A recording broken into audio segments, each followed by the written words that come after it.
Eu só queria que aquela madrugada tivesse sido igual às outras. Aquela sensação de que tem alguém atrás de mim começou antes mesmo de eu entrar na área da hora do medo. Não sei explicar porquê. Só sei que, quando o rádio chiou, eu já estava com o coração acelerado sem motivo claro. O aviso foi simples: sensor ativado perto da entrada do percurso. Normalmente é vento, bicho, figurino solto, mas naquela noite não parecia nada disso. O ar estava estranho, pesado, como se eu tivesse entrado em algum lugar onde não devia. Quando eu cheguei na passarela da atração, vi que tinha um monstro parado ali. E foi esse o momento em que eu gelei. Ele estava completamente imóvel, virado de lado, com a cabeça baixa e aquela capa longa rasgada que o pessoal usa no evento. Só que já era quase 3 da madrugada. Não tinha por que ter ator ali. As fantasias ficam todas guardadas. Eu mesmo já tinha passado no depósito umas 2 horas antes. Eu apontei a lanterna para ele. Não sei se esperava que a luz fizesse a pessoa rir, quebrar o clima, falar que era colega pregando peça. Mas não aconteceu. O monstro só virou o rosto, devagar, e aquilo já bastou para me travar. Não era aquele movimento típico de ator tentando assustar. Era cansado demais, pesado. Dava para ouvir a respiração dele, fundo, como se tivesse corrido. Eu ainda consegui perguntar meio na força do hábito: amigo, tem alguém aí? Nada, nenhum aceno. Só aquela respiração que parecia a de alguém segurando o ar entre os dentes. Eu dei um passo, ele também deu, mas não para mim. Ele foi entrando no cenário, só que por um lugar que não devia abrir sem ferramenta. Era uma porta falsa, presa, usada só para manutenção. E ele atravessou como se fosse comum. Naquele momento eu pensei pela primeira vez: tem algo errado aqui. Não era medo de fantasma, nada disso. Era medo de gente, de alguém que não devia estar ali. Entrei atrás, mas no limite. Eu não ia me enfiar de peito aberto num labirinto daquele sem saber com quem eu estava lidando. O lugar parecia maior do que durante o evento. Sem barulho de público, sem luzes. Tudo parecia meio torto, meio fora do lugar. E foi ali, logo nos primeiros metros, que notei as marcas no chão. Pisadas, frescas. Não eram dos nossos atores. As botas deixam marcas específicas, e aquelas não tinham o mesmo padrão. Eram irregulares, como se a pessoa estivesse mancando ou arrastando. A madeira rangia de forma diferente quando eu pisava. O que me deixava mais nervoso era justamente o contrário. Eu não ouvia nada que indicasse onde o sujeito estava. Eu passei por uma porta cenográfica que deveria estar travada. Os vidros dela tinham marcas de dedos, mas eram dedos apertando, marcando fundo, como se a pessoa tivesse ficado ali, tentando escutar do outro lado. Foi nesse instante que meu rádio deu um estalo seco. Pensei que tivesse batido em algo, mas não. Era como se alguém tivesse soprado forte no microfone. E aí veio uma voz, quase engolida pelo chiado: tem alguém aí dentro, não entra sozinho. Eu parei. Não era a central. Não era a voz de ninguém da equipe, e eles juram que não transmitiram nada. Respirei fundo e segui. Quando virei para a sala principal, vi o segundo figurino. Ele estava agachado num canto, quieto. A máscara virada para trás, como se a pessoa tivesse enfiado a cabeça rápido e errado. O corpo dele tremia. Não parecia parte da interpretação de evento algum. Na hora, pensei que era funcionário passando mal. Já vi colega desmaiar em figurino pesado.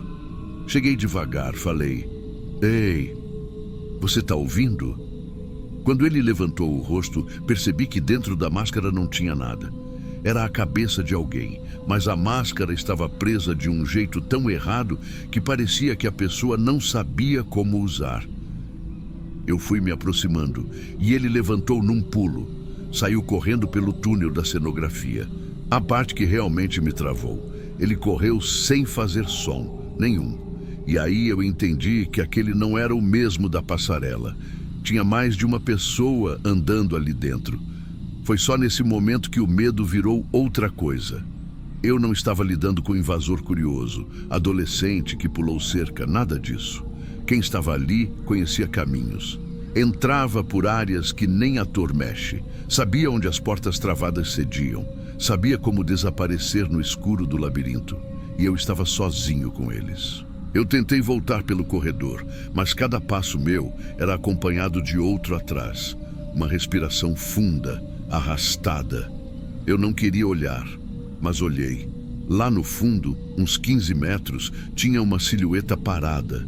Parecia figurino, mas tinha algo errado. Era alto demais, como se estivesse apoiado em algo ou tentando parecer maior. Eu dei um passo para trás. Ele deu também. Eu dei outro, e aí ele avançou 2, rápido. Foi o único momento em que meu corpo quase me fez correr. E ali terminou a parte que eu consegui lidar sozinho.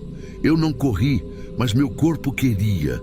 As pernas estavam tremendo de um jeito que eu mal conseguia controlar. E quanto mais eu tentava pensar com calma, mais eu lembrava que eu estava no meio de um labirinto cenográfico, sem saída fácil, sozinho, com pelo menos 2 pessoas ali dentro. E nenhuma delas parecia estar ali para brincar. Eu segui recuando, tentando me manter próximo das paredes, porque a pior coisa é ficar no meio do corredor. A luz da minha lanterna balançava junto com a minha mão, e aquilo criava sombras que pareciam se mexer. Era ridículo, mas eu mal conseguia respirar direito. Quando eu finalmente consegui chegar na parte mais aberta da atração, eu decidi sair do labirinto por fora. Se eu continuasse ali dentro, ia acabar encurralado. O problema é que no caminho para sair, eu passei pela porta de manutenção que leva à área técnica, e ela estava entreaberta. Aquilo me deu um arrepio que eu não tinha sentido antes.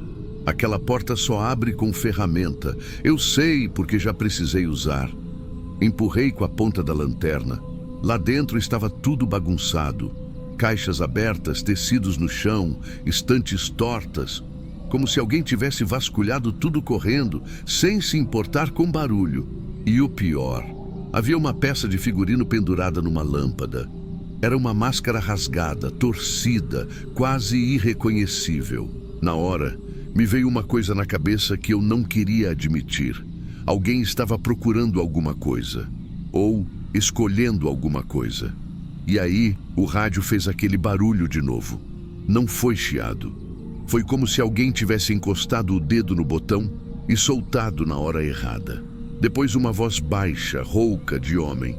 Ele não fala, só isso. Como se tivesse sido arrancado de um sussurro. Nem parecia a frase completa. Eu travei. Segurei o rádio com força. Perguntei se tinha alguém na área. A central respondeu limpa. Nenhuma transmissão ativa. E a voz que eu tinha ouvido não era de qualquer vigia da madrugada. A gente conhece timbre, sotaque, jeito. Aquela era uma voz que eu nunca tinha ouvido. Nesse momento, eu decidi ir para a sala de figurinos. Se tinha gente solta pegando roupa, era ali que eu ia achar alguma coisa mais séria.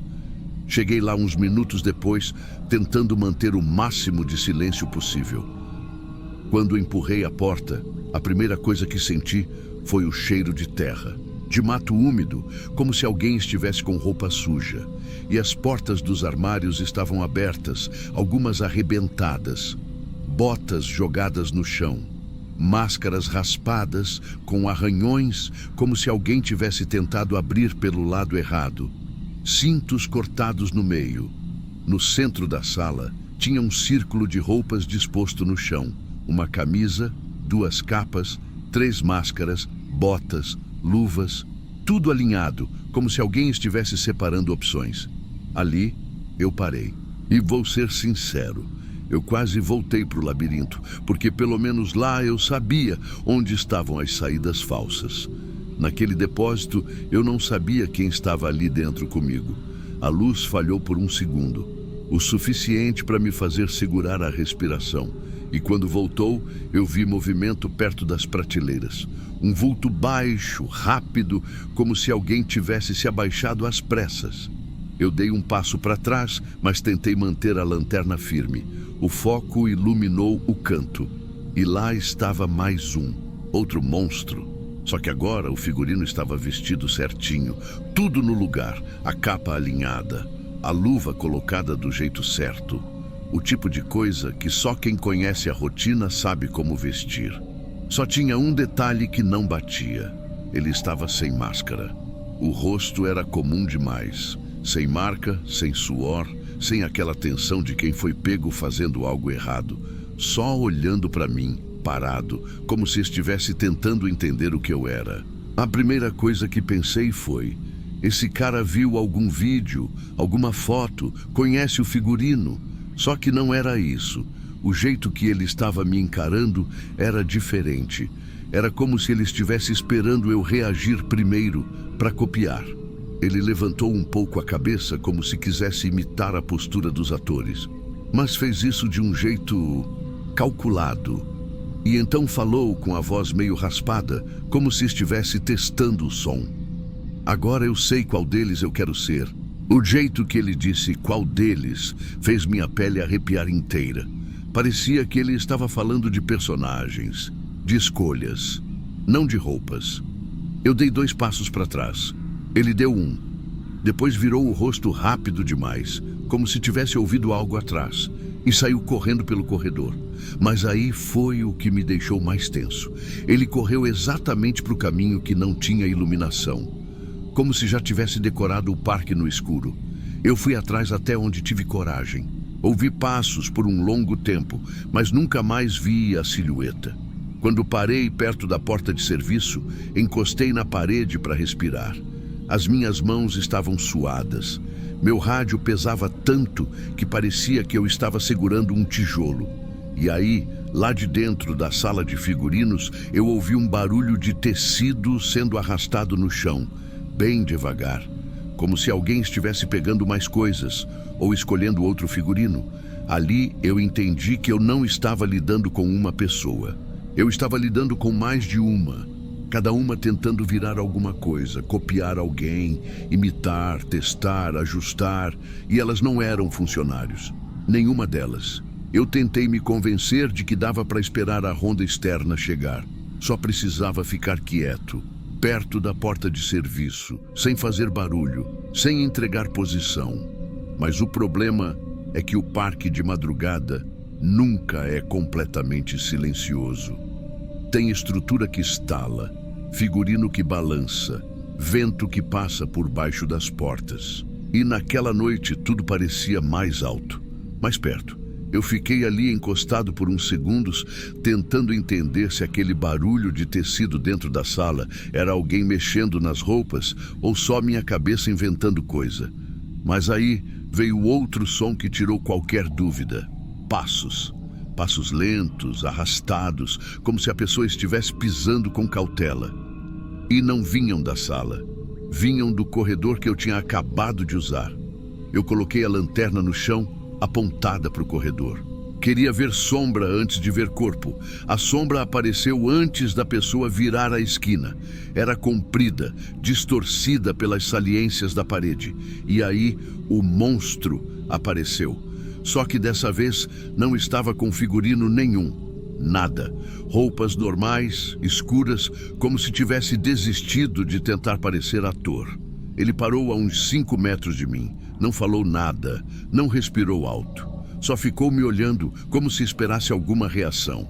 Eu pensei em avisar pelo rádio, mas se eu apertasse o botão, ia entregar que estava ali. A situação ficou tão silenciosa que eu comecei a ouvir meu próprio coração. E ele parecia alto demais, como se o cara estivesse ouvindo também. Eu tentei dar meio passo para o lado. Ele deu também. Perfeito, no mesmo ritmo. Foi aí que eu percebi que ele não estava simplesmente acompanhando. Ele estava imitando, como se estivesse aprendendo meus movimentos. Ele inclinou a cabeça para o lado, igualzinho ao que eu tinha feito alguns minutos antes, quando tentei olhar atrás da porta. Na hora eu senti o estômago afundar. Foi o momento em que eu entendi que aquele homem não estava só invadindo. Ele estava estudando. Eu respirei fundo, coloquei a mão na maçaneta da porta de serviço e girei devagar. O cara viu e deu um passo rápido para frente. Eu não pensei. Empurrei a porta com força e saí para o corredor externo, onde já tem iluminação de emergência. Corri uns poucos metros até virar a esquina. Quando virei para trás, ele não tinha seguido. E isso foi pior, porque se a pessoa some do seu campo de visão dentro de um parque daquele tamanho, você não tem como saber onde ela vai reaparecer. A equipe chegou uns minutos depois. Eu estava perto da praça principal, tentando organizar tudo para explicar sem parecer que eu tinha perdido o controle. Eles fizeram o protocolo. Rastrearam corredor por corredor, atração por atração, área técnica, vestiários. No começo da manhã, encontraram o que deu para encontrar. Pegadas profundas no mato perto da cerca, roupas do parque largadas no caminho, figurinos faltando, máscaras quebradas, marcas nas portas como se alguém tivesse forçado entrada sem ferramenta nenhuma. E uma imagem nas câmeras mostrando um homem subindo a estrutura externa, entrando sem carregar nada, sem mochila, sem saco, sem arma. Só ele, o corpo dele. E uma calma absurda enquanto atravessava a cerca, como se já tivesse feito aquilo antes. Ninguém conseguiu identificar, ninguém conseguiu relacionar com nada. O que eu sei é o que eu vi. Não era bêbado perdido.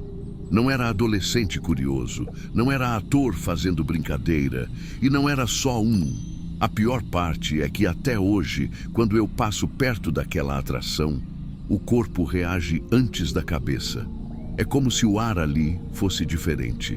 Como se tivesse alguém atrás das paredes, testando os sons, imitando passos, esperando a chance de vestir a roupa certa.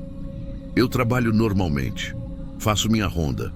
Finjo que está tudo bem, mas não está. Porque no fundo, toda vez que eu entro naquela área de madrugada, eu lembro da mesma coisa. Nem todo monstro usa máscara. E os que não usam são exatamente os que mais sabem se esconder.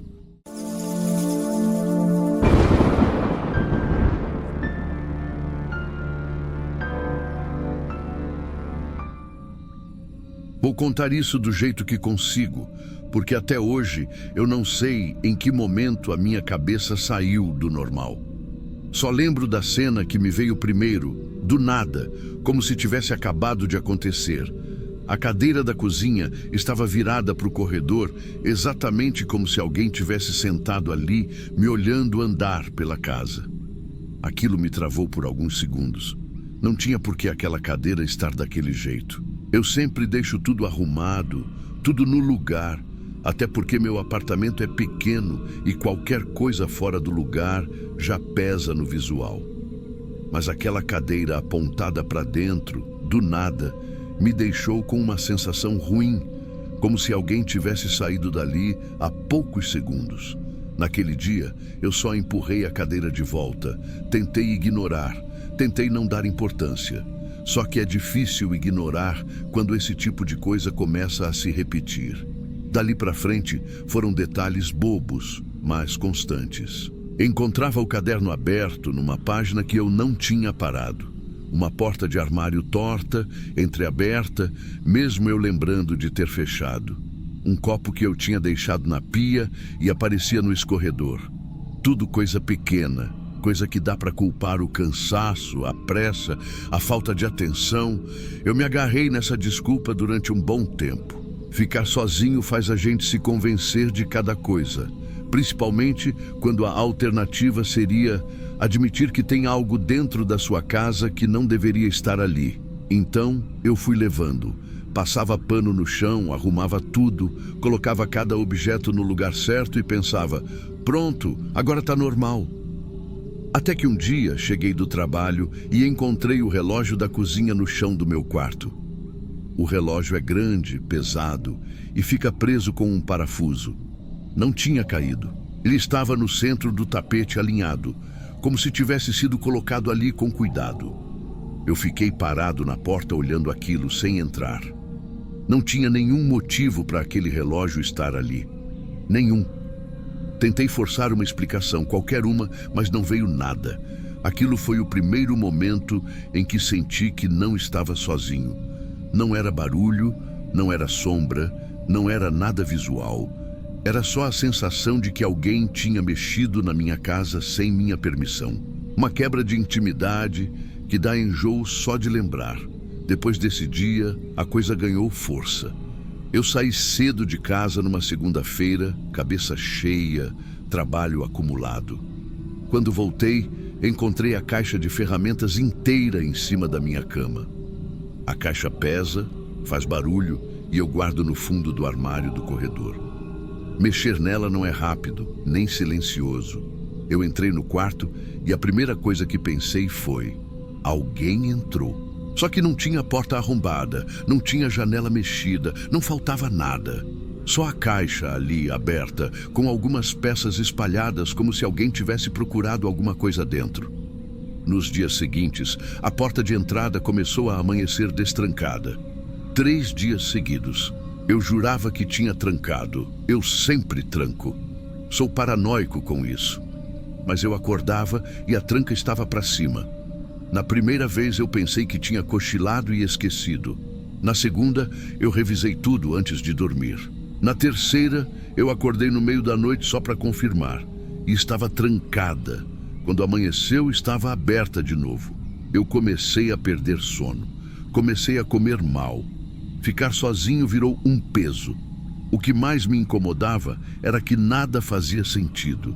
Nada apontava para alguém entrando. Nada apontava para esquecimento meu. Era como se a casa tivesse vida própria, como se ela mudasse as coisas enquanto eu não olhava.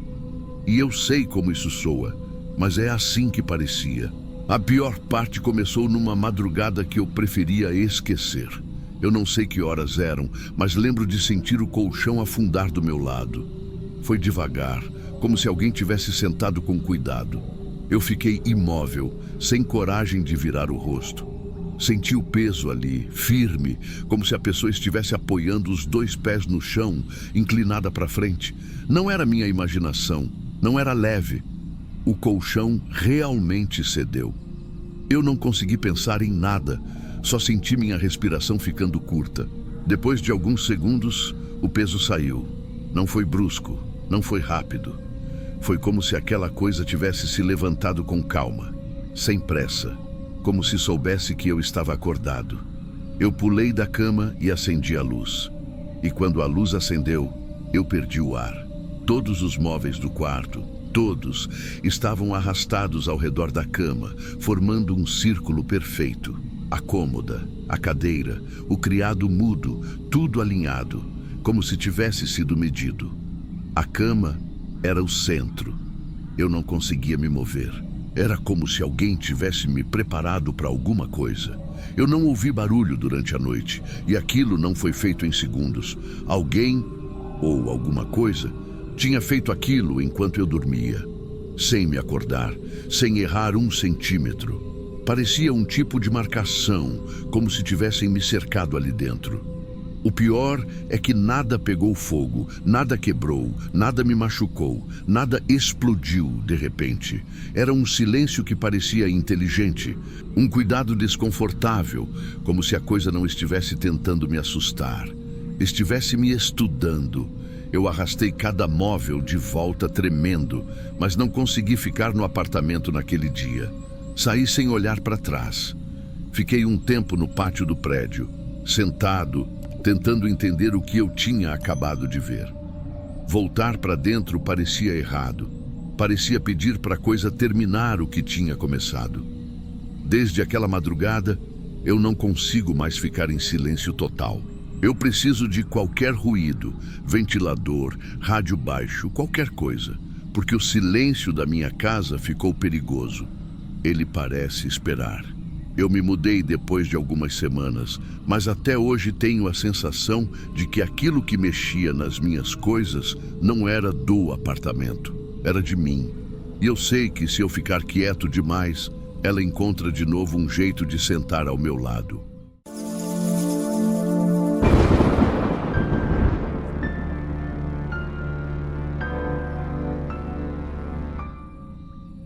Eu trabalhei muitos anos no mesmo prédio, numa rotina que quase nunca mudava. A gente se acostuma a ver as mesmas pessoas, os mesmos sons, até o jeito de cada um andar pelo corredor. E por isso, justamente por isso, foi muito estranho quando comecei a reparar que uma colega, a Júlia, tinha algo desalinhado. Não sei outra palavra. Ela chegava sempre no mesmo horário, batia o ponto, tomava o café rápido, comentava alguma coisa do clima. Era tudo normal. Só que às vezes, do nada, ela simplesmente não estava. Não fazia sentido. 10h10, ela estava na mesa mexendo em papelada. 10h15, sumia. Não dava tempo de pegar elevador, banheiro, nada. Parecia que ela tinha deixado de existir por uns minutos e depois voltava. No começo, achei que eu estava distraído. A rotina cansa a cabeça. Às vezes a gente olha para uma pessoa e depois percebe que ela nunca esteve ali. Mas não era isso. A ausência dela era específica. Parecia um buraco de tempo, um trecho sem explicação no meio do expediente. Só que todo mundo continuava tratando como se fosse normal. A supervisora dizia que a Júlia nunca faltava. Colegas falavam que ela era uma das mais presentes. Eu tentei observar sem ninguém perceber, porque não queria parecer paranoico. Um dia anotei mentalmente. 10h10. Ela passou por mim segurando uma pasta vermelha. 5 minutos depois, olhei para o corredor lateral, o mais silencioso do andar, e não tinha ninguém. Voltei para a sala e a mesa dela estava vazia. Ela tinha acabado de falar comigo. Puxei conversa com um colega ao lado dela só para ver se reparava algo. Ele respondeu naturalmente. Ué, ela tá aí, sempre tá. Só que não estava. Isso começou a me consumir. Não era medo, era aquela sensação de falha na percepção, de estar acordado demais ou cansado demais. Comecei a testar pequenos detalhes. Deixava algo deslocado na mesa dela para ver se sumia quando ela desaparecia. Não adiantava, porque os objetos não mudavam. Era como se ela fosse embora, mas ao mesmo tempo não. Numa quinta-feira, perto do final do mês, ouvi a voz dela no corredor. Uma frase qualquer sobre uma reunião. Olhei para o relógio. 10h10. Na minha cabeça, era o horário exato em que ela sumia com mais frequência. Eu fiquei parado, fingindo que estava lendo algo. Vi o vulto dela passar na porta da sala. Quando dei 2 passos para ver onde tinha ido, o corredor estava vazio. Nada. Nenhum som, nenhuma porta batendo. Só o ar gelado do ar-condicionado. Nesse dia, quando ela reapareceu, parecia normal. Mas algo na respiração dela estava diferente, como quem volta de algum lugar longe e tenta fingir que está tudo igual. Ela ajeitou o cabelo e deu um sorriso automático, daquele tipo que a gente dá quando precisa parecer presente. Eu pensei em perguntar, mas não tinha coragem. E mesmo se perguntasse, o que eu ia dizer? Você sumiu sem sair daqui? Não existe maneira de formular isso sem soar como doido. As semanas passaram e a sensação de estranhamento só piorou. Eu comecei a reparar que ela nunca deixava ninguém acompanhá-la até o elevador, nunca saía junto com o grupo, nunca pegava o corredor mais movimentado. Tinha sempre um cuidado quase discreto, como quem evita coincidências. Não sei explicar, mas parecia que ela tentava sincronizar a presença dela com a dos outros, como se precisasse estar ali quando alguém olhasse. Não antes, não depois. O que me deixou realmente inquieto foi um dia depois do almoço. Eu estava indo devolver um documento quando ouvi o computador dela sendo ligado, a cadeira arrastando, a respiração dela. Passei pela porta aberta e cumprimentei. Ela respondeu. Fui até o arquivo que fica a uns 10 metros. Abri a gaveta, conferi uma folha, voltei e a mesa estava vazia. A cadeira parada exatamente como eu tinha deixado, sem nenhum balanço. A tela do computador ainda acesa no mesmo ponto. Passou menos de 30 segundos. Não dava mais para ignorar. Resolvi encarar o que estivesse acontecendo. Ou eu entendia aquilo, ou eu ia acabar achando que estava perdendo a cabeça. Então esperei um dia em que senti que ela iria sumir de novo. Cheguei mais cedo, fiquei prestando atenção no ritmo dela, nos sons que fazia, nos passos. Ela parecia inquieta, como se sentisse que eu estava observando mais que o normal. Às 10h10, ela ainda estava na mesa. Às 10h12, levantou para pegar água. Às 10h14, passou pelo corredor em direção ao setor de reuniões vazias, que ninguém usava naquele horário. Eu fui atrás, mas mantive distância. Não queria assustar ninguém, só precisava ver. Ali existe um canto meio esquecido, onde a parede faz uma curva e quase não tem iluminação. Não é um lugar onde alguém pararia, não tem motivo, é só um pedaço inútil do prédio. Mas foi para lá que ela foi, ou melhor, foi onde ela deixou de estar. Ela virou a curva e sumiu. Simples assim. Não tinha porta, não tinha escada, não tinha elevador, não tinha nada, só parede, piso e luz fraca. Esperei. Fiquei ali, imóvel, contando lentamente na cabeça um número depois do outro, tentando manter a respiração calma. Quando cheguei mais ou menos ao que eu imagino que foram 30 minutos, ouvi passos fracos, como se alguém estivesse se aproximando pelo mesmo canto vazio. E então ela apareceu. Não foi surgir do ar, nem nada absurdo. Foi como quando alguém vem caminhando de um corredor normal, com a diferença de que aquele canto não leva a lugar nenhum. Ela veio ajeitando o cabelo, respirando fundo, como se estivesse retomando o ritmo do dia. O olhar dela estava cansado, quase triste, como quem já sabia que aquilo ia acontecer mais cedo ou mais tarde. Quando nossos olhos se encontraram, ela parou. Não ficou assustada, nem irritada, só conformada, como se eu tivesse desmontado um truque velho demais. Ela murmurou algo que eu ouvi perfeitamente. É melhor fingir que não notou. Eu também finjo há anos. Depois disso, passou por mim devagar, sem olhar para trás. No resto do dia, evitou me encarar. Nos dias seguintes, passou a desviar sempre que eu estava por perto. Não era medo. Era como se eu tivesse quebrado uma regra silenciosa que sustentava aquela rotina estranha. O que me marca até hoje é que tudo foi absolutamente real. Nada impossível. Nada espetacular.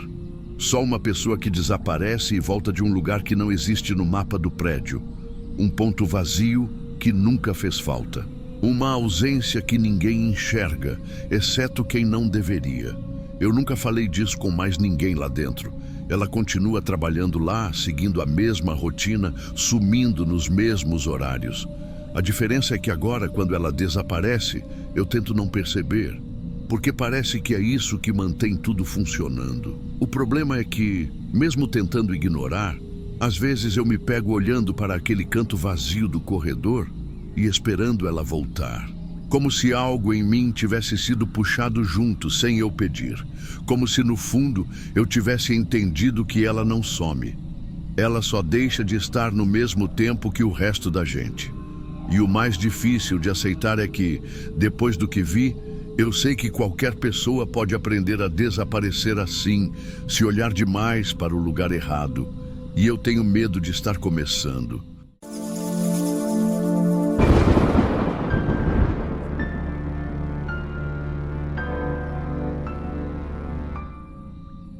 Eu queria ter ignorado aquilo na hora, ter fingido que era impressão minha, mas não dava.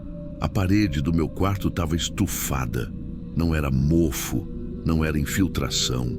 Era como se alguém estivesse empurrando de dentro, bem devagar, só o suficiente para mudar o formato.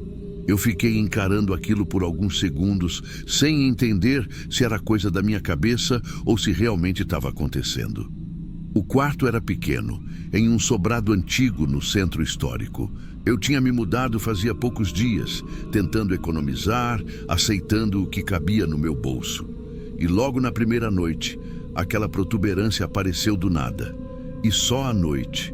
De manhã sumia, como se nada tivesse acontecido. Na hora que eu vi, meu corpo travou. Eu não cheguei perto. Fiquei parado ali, com o coração acelerado, tentando achar uma explicação que fizesse sentido.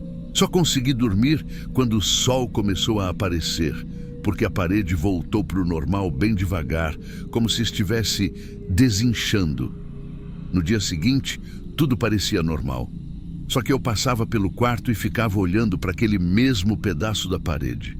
Ficava tentando lembrar se já tinha visto alguma coisa assim em reforma ou algo parecido. Nada. Eu tentei seguir a vida, mas à noite a mesma coisa aconteceu, só que mais marcada, mais funda, como se tivesse mais força do outro lado.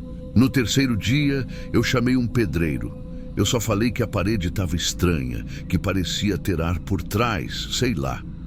Ele entrou no quarto, passou a mão, apertou o gesso. Quando encostou o ouvido, ele empalideceu. Não foi um susto exagerado, não.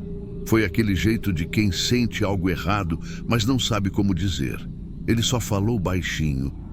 Tem ar quente aqui dentro. Depois ficou em silêncio, arrumou as ferramentas e disse que voltava no dia seguinte com material. Só que ele nunca voltou.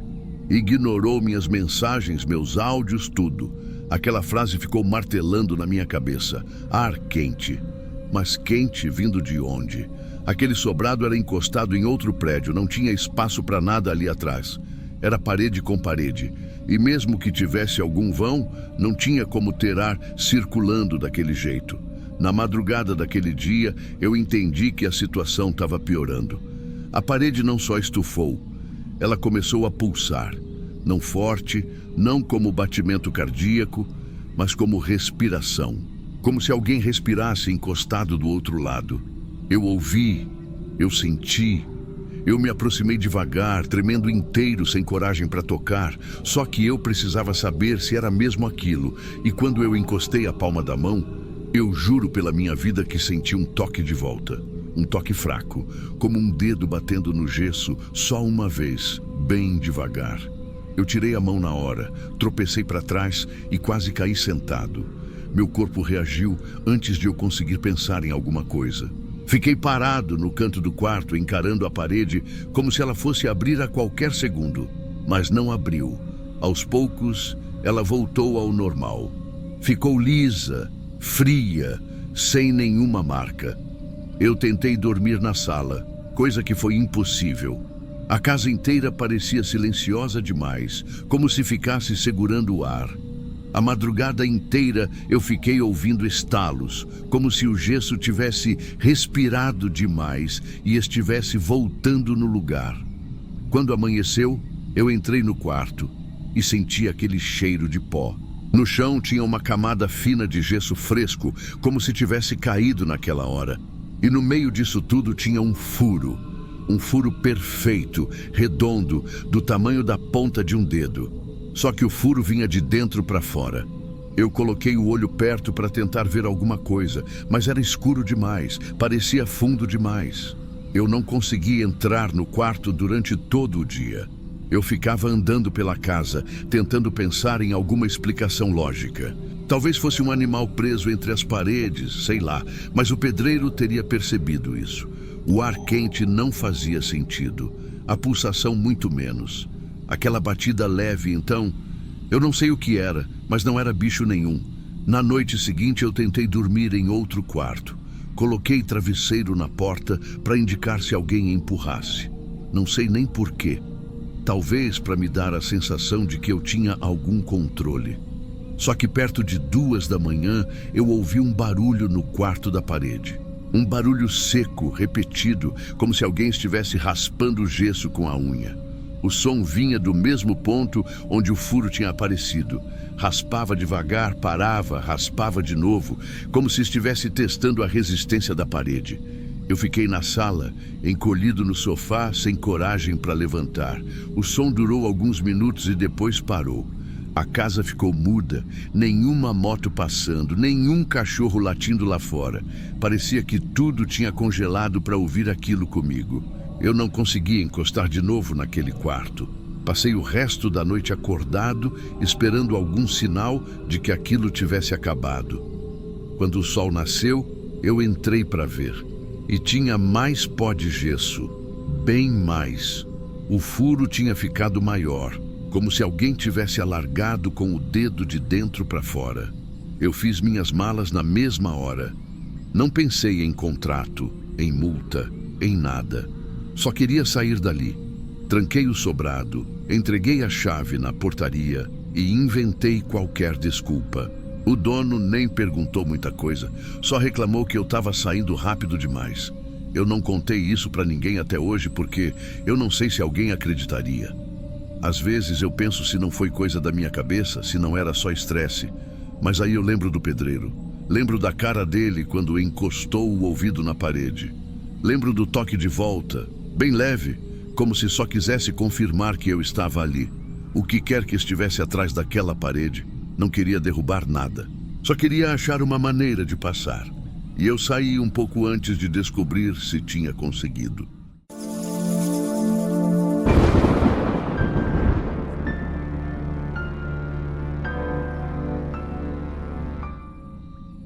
Eu lembro exatamente da hora em que percebi que tinha alguém parado no terreno baldio do lado de casa. Era por volta de uma daquelas madrugadas silenciosas em que tudo parece mais lento, como se o bairro estivesse apagado. Eu tinha ido fechar a janela da sala porque o vento estava batendo forte. E foi aí que ouvi os passos no mato seco. Passos lentos, espaçados, como se o chão estivesse sendo pressionado por alguém pesado. Na hora, eu só fiquei parado, ouvindo. Não fiz nada, não falei nada, só fiquei ali tentando entender se vinha mesmo do terreno ou se era coisa da minha cabeça. O terreno é grande, abandonado faz décadas, meio tomado por capim alto e uns troncos velhos. Sempre fizeram histórias sobre o senhor que morava ali, um homem que ninguém viu sair quando o terreno foi cercado muitos anos atrás. Eu nunca dei atenção para isso. Aqui sempre inventam coisa. Mas naquela noite não parecia invenção. Eu fechei a janela e fiquei parado na sala. O barulho continuou por alguns segundos. Depois parou de vez, como se quem estivesse ali soubesse que eu estava ouvindo. No dia seguinte, segui a vida normal. Casa, trabalho, rotina. Só que quando deu mais ou menos 1h40 da manhã de novo, os passos voltaram. Sempre na mesma hora, mesma cadência, mesma distância, como se estivessem atravessando o mato em linha reta. Eu tentei não olhar, mas a curiosidade apertou. Abri só um pedacinho da cortina e vi as folhas se mexendo, abrindo o caminho como se alguém estivesse passando por dentro. Não vi rosto, não vi detalhe. Só a forma do mato se abrindo. Aquele pedaço ficou mais escuro do que o resto. A partir daí, comecei a dormir mal. Eu ficava prestando atenção em qualquer coisa, qualquer vento, qualquer barulho. E o mais estranho é que ninguém mais do bairro comentava nada. Parecia que só eu estava ouvindo aquilo. Numa dessas madrugadas, eu estava indo para a cozinha beber água quando ouvi o barulho mais claro. Era como se algo arrastasse o corpo pela parte mais seca do terreno. O mato fazia um som áspero, tipo roupa sendo puxada no chão. Olhei rápido pela janela da cozinha e foi a primeira vez que vi alguma coisa de verdade. Entre os arbustos mais altos passou uma figura. Alta. Muito mais alta do que qualquer pessoa que eu já vi. A largura do corpo também não batia. Parecia dois homens juntos, lado a lado. O jeito que se movia era lento, mas firme, como se estivesse acostumado a andar naquele terreno no escuro. A cabeça parecia inclinada para frente, como se estivesse tentando enxergar alguma coisa no chão. Meu corpo travou. Eu não consegui nem recuar. Parecia que, se eu respirasse mais forte, aquilo ia virar na minha direção. Mas a criatura, ou o que fosse, só continuou caminhando e desapareceu atrás do tronco morto que fica no meio do terreno. Depois desse dia, comecei a ouvir outra coisa. A janela da sala sempre fazia um estalo leve quando alguém encosta no vidro. E por algumas noites, esse estalo vinha acompanhado de um barulho abafado, como se uma mão arrastasse algo no exterior. Eu não tinha coragem de olhar, mas o reflexo da TV desligada me mostrava um pedaço da janela. E num desses reflexos, vi um rosto, encostado no vidro. Não era como o rosto de alguém olhando para dentro. Era como uma cabeça colada no vidro com força. O queixo parecia torto, e onde deveriam estar os olhos, só havia buracos escuros. Não era sombra, eram buracos fundos, como marca de queimadura. A boca parecia aberta, mas não dava para entender se estava tentando falar ou se era só o formato do rosto mesmo. Na hora, eu dei um passo para trás tão rápido que quase derrubei a mesa. Não consegui dormir depois disso. Fiquei sentado no sofá até amanhecer, só esperando qualquer sinal de novo. No dia seguinte, tentei conversar com um vizinho mais velho, mas ele só riu, falou que era bicho. Raposa, talvez, ele disse. O problema é que não existe raposa andando em duas pernas e encostando o rosto em janela de casa.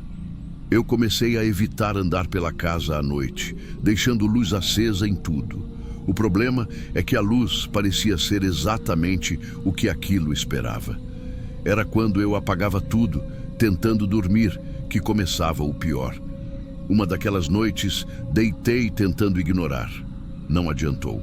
Depois de uns minutos, ouvi aquele som de arrasto vindo da lateral da casa. Era como se algo estivesse raspando o corpo na parede, circulando devagar, passo por passo. Do quarto, deu para ouvir o percurso completo. Começou na frente, passou pelo lado direito, depois pelo fundo. A sensação era de que aquilo estava medindo a casa, mesmo sem ver. Não bati na parede, não chamei ninguém, não fiz nada. Eu só fiquei ali deitado, segurando a respiração, imaginando se no próximo segundo ia ouvir a maçaneta se mexendo. E ouvi. Mas não foi a maçaneta. Foi o barulho seco da tranca deslizando. A porta dos fundos destrancou sozinha. Eu ouvi nitidamente o som do ferro sendo puxado. Não levantei, não movi um músculo. Só fiquei olhando para a porta do quarto, imaginando se aquilo ia parar ali na frente. O silêncio que veio depois foi pior que qualquer barulho. Parecia que alguém estava parado no escuro da cozinha, respirando baixo, esperando eu sair. E eu juro que senti o ar ficar mais frio. Não foi imaginação. O ar gelou mesmo, como se tivesse aberto um freezer dentro de casa. Eu não sei quanto tempo durou. Podem ter sido alguns minutos ou várias horas. Eu só consegui levantar quando ouvi o primeiro carro do dia passando na rua. A luz da manhã entrando pela fresta da porta foi a primeira coisa que me fez acreditar que eu ainda estava vivo. Fui até a cozinha bem devagar. A porta estava destrancada, aberta o suficiente para mostrar o quintal. O mato alto do terreno baldio se mexia devagar com o vento. E no chão, no cimento da varanda, tinha marcas escuras. Não eram pegadas, não eram mãos. Pareciam arranhões profundos, como se algo tivesse raspado o corpo inteiro tentando entrar. Naquela manhã, eu decidi que não dava mais para continuar ali. Saí de casa no mesmo dia. Levei só o que coube no carro. Nunca mais voltei. Até hoje, quando passa da meia-noite e eu escuto qualquer barulho na rua, meu corpo inteiro trava. Porque eu sei reconhecer aquele ritmo, aquela respiração pesada, aquela presença que parecia grande demais para ser de alguém vivo. E sempre que lembro da porta destrancando, sinto a mesma coisa que senti naquela madrugada. A certeza absoluta de que, se eu tivesse levantado da cama naquele momento, aquilo teria me visto. E eu não estaria aqui para contar.